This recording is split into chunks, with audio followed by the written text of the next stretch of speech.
প্ৰিয় গোটৰ সদস্যসকল, আজি মই আপোনালোকৰ মাজলৈ গোটৰ প্ৰথম, দ্বিতীয় বা তৃতীয় ঋণ শেষ কৰি পুনৰ যিমান টকা ঋণ ল'ব বিচাৰি বেংকলৈ প্ৰচিডিংখন লিখে তাৰে এটা ভিডিঅ' আগবঢ়াব লৈছোঁ।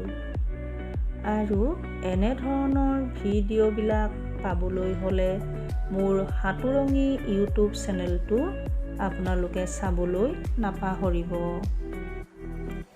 আহক তেন্তে এতিয়া আমি সভাখন আৰম্ভ কৰোঁ। জৰুৰী সভা দিব। ইয়াতে সভাৰ সংখ্যাটো লিখিব, সভাখনৰ যি দিনটোত হয় তাৰিখ দিব, সেই তাৰিখত কোনটো বাৰ আছিলে সেই দিনটো দিব, কি বাৰ হয়, সময় আপোনালোকে যিমান সময়ত সভাখন দিয়ে সময়টো দি দিব।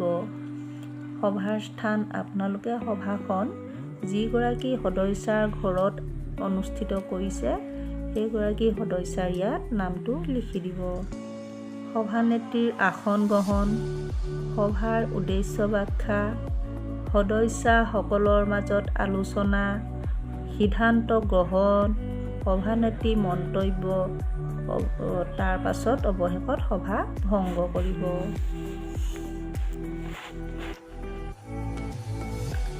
আজি ইংৰাজী সভাৰ তাৰিখটো দিব। তাৰিখে গোটৰ এখন জৰুৰী সভা আহ্বান কৰা হয় গোটৰ স্থায়ী সভানেত্ৰীৰ পৰিচালনাত।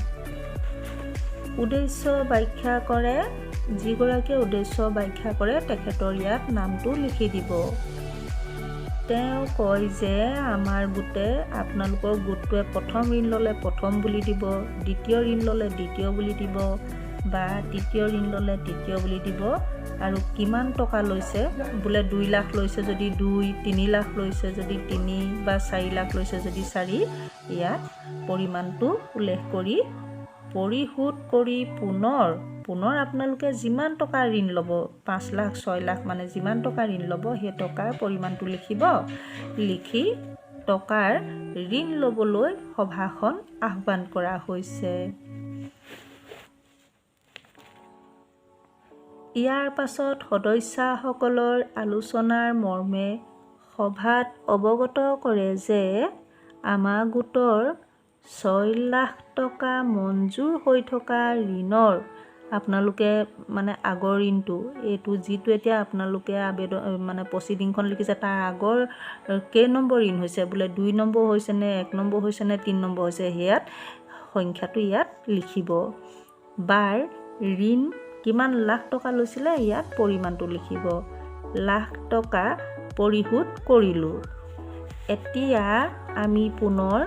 এতিয়া পুনৰ যিমান লাখ টকা ল'ব ইয়াত পৰিমাণটো লিখি লাখ টকা ঋণ ল'ম, আৰু এই ঋণ আমি প্ৰতিগৰাকী সদস্যাই ব্যক্তিগতভাৱে ছাগলী পালন, গাহৰি পালন, হাঁহ পালন, কুকুৰা পালন, গৰু পালন, বোৱা কটা, মানে যিগৰাকী মহিলাই যিটো কাম কৰে সেইবিলাকৰ মানে আপোনালোকৰ গোটটোত কি কাম কৰে সেইখিনি ইয়াত উল্লেখ কৰি আহিব, আদি কামত ব্যৱহাৰ কৰিম।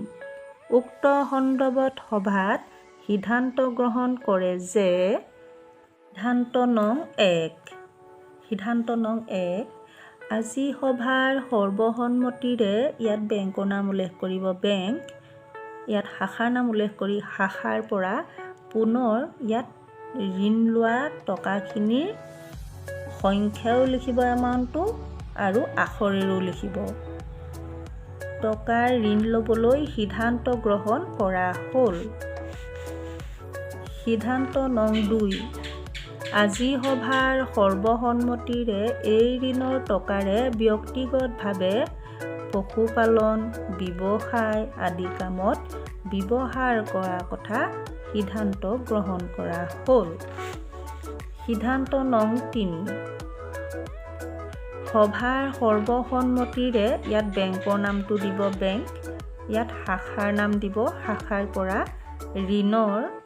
আপোনালোকৰ ঋণৰ বৰ্তমান যিমান টকা আপোনালোকে ঋণটো লৈছে টকাৰ পৰিমাণটো সংখ্যাৰেও লিখিব, আখৰেও লিখিব। টকা উঠাই আনিবলৈ সভানেত্ৰী আমুক আৰু সম্পাদিকা আমুক, মানে ইয়াত সভানেত্ৰীৰ নাম আৰু ইয়াত সম্পাদিকাৰ নামটো লিখিব। আমুকৰ যুটীয়া স্বাক্ষৰত পৰিচালিত হোৱাকে লেনদেনৰ দায়িত্ব দিয়া হ'ল।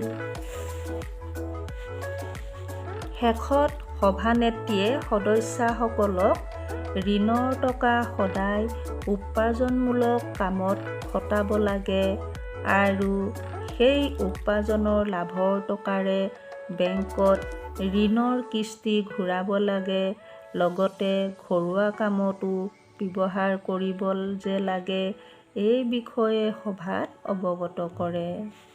সদৌ শেষত সভানেত্ৰীয়ে সভা ভংগ কৰে। ইয়াতে উপস্থিত সদস্যাৰ চহী কৰিব, মানে 1 2 3 4কে 10 গৰাকী থাকিলে 10 গৰাকীয়ে কৰিব, 12 গৰাকী থাকিলে 12 গৰাকীয়ে কৰিব। সভাত উপস্থিত থকা সকলোৱে ইয়াত চহী কৰিব। গৃহীত কৰা হ'ল বুলি ইয়াত সভাখনৰ পৰিচালনা কৰা সভানেত্ৰীগৰাকীয়ে ইয়াত গৃহীত কৰিব আৰু স্থায়ী সভানেত্ৰীয়ে ইয়াত ষ্টাম্প চিল মাৰি আপোনালোকে নাম লিখিব। ইয়াত সম্পাদিকাই ষ্টাম্প চিল মাৰি এফালে নাম লিখিব। ধন্যবাদ।